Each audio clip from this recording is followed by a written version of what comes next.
My name is Ali Gul Pir, and I graduated. I did bachelor's in media studies from Zabis. Before I even graduated, I was doing improv comedy. I was part of Pakistan's first ever Urdu improv group. So we were doing improv on stage, and then after I graduated, I started focusing on it more, and then we took it to TV, and we started doing improv on TV. We did a show called Lipton Light on it. We did 2 seasons of it.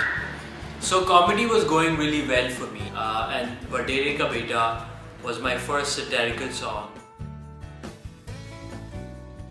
I didn't, like you said, I didn't plan. You never plan to be successful. You just keep at it, and then one day something works out. So this satirical rap music thing was not like conscious decision according to my career plan. It was just something that I felt nobody was doing, and I thought if I educate people while entertaining them through a song, it'll be amazing.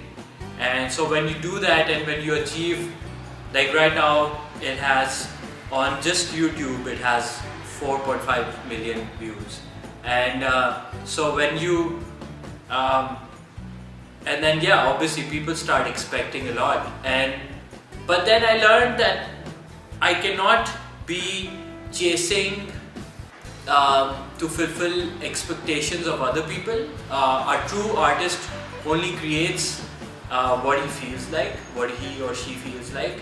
It should not be corrupted by how much money I need to make, or so if I do a project for my soul and I do it for myself, I do it just for that. It's never planned, and I never compete with myself. Yes, my first song got the most number of views, but then I have ventured and I've done satire on people who stare at women, called Taru Maru. That was played on BBC. I did a talk show on BBC, and I spoke about this phenomena, and then I did a song about corrupt politicians. YouTube was banned, so I did a song against the ban for YouTube. So just like, I'm expanding. My satire is expanding. I'm learning. I'm writing a film. I'm getting into, internet content, which is not just music, other things. So I've evolved as an artist, and right now I look back and I see like most of my work has gotten great reviews and number of views, so I'm happy with it. I think the biggest problem, if you ask me, about creating work and being an internet artist is the money. Yes, you don't get millions of rupees on TV if you're doing something there, but you get something. Same goes for a radio. If I'm going to be doing a radio show, it won't be great money, but it'll be some money.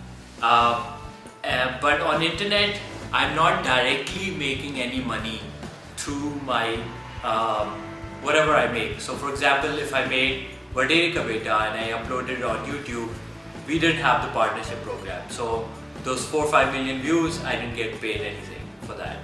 And that, when you talk about industry, when you say the media industry or the music industry or whatever, industries are made when artists start getting money, or the producer, whoever produces whatever service or product, gets paid for it. If you don't get paid for it, then you're not going to survive, and it's not an industry, it's going to crash.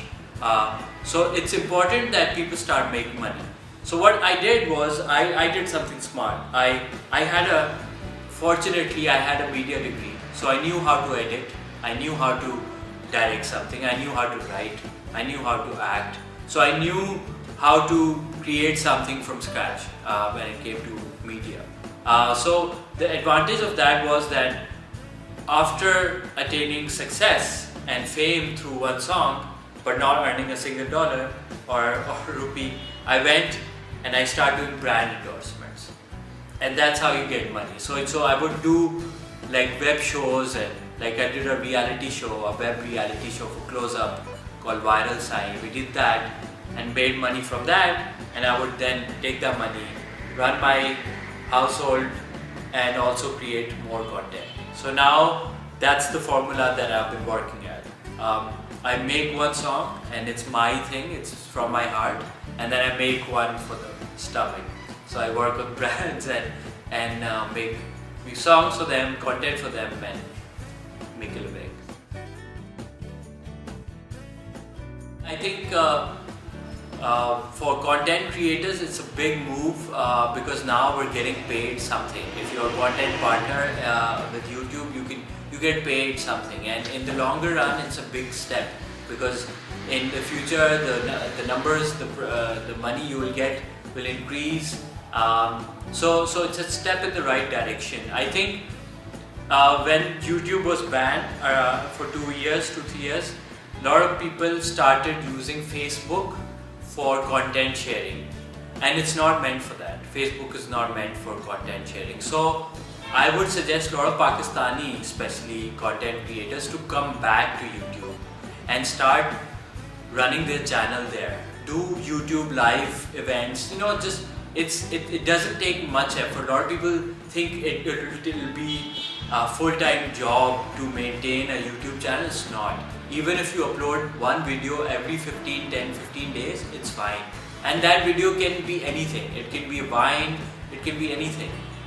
Just make your presence felt and start creating a YouTube channel and start maximizing it. Put content up. I think this is the future. If you get on this bandwagon right now, in the future you will be at a good spot. But if you are still sticking to your old ways, for example, Facebook, if I post something on my page, not even 13% of the people will see it unless I pay Facebook. So there's a lot of that going on Facebook, and you'll see people who call themselves comedians and they have 4 million people likes on their Facebook and nobody's heard of them. It's because you can pay and get likes.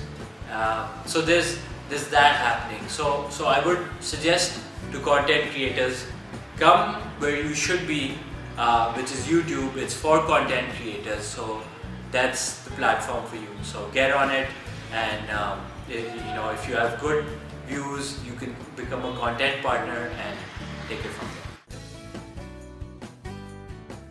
I think what you're doing is really important because not just for the tech world, but also for Pakistan, because a lot of people outside Pakistan need to know that there are people in Pakistan who are doing comedy, who are doing something artistic, and this is not a place where there's only war or there's only needful things. There are a lot of people who are doing this is also needful. Bringing happiness to other people is also needful. And I think and I hope through your interview, a lot of people outside Pakistan get to understand that Pakistan has a lot of dimensions. It can be fun. We have one of the best humor in the world, I think. And in the future, I'm looking to do like my latest satire song was about the Indian Prime Minister, so I'm going to move on and do more satire about other countries and probably even the US or whatever. So I think that's what they need to expect from us.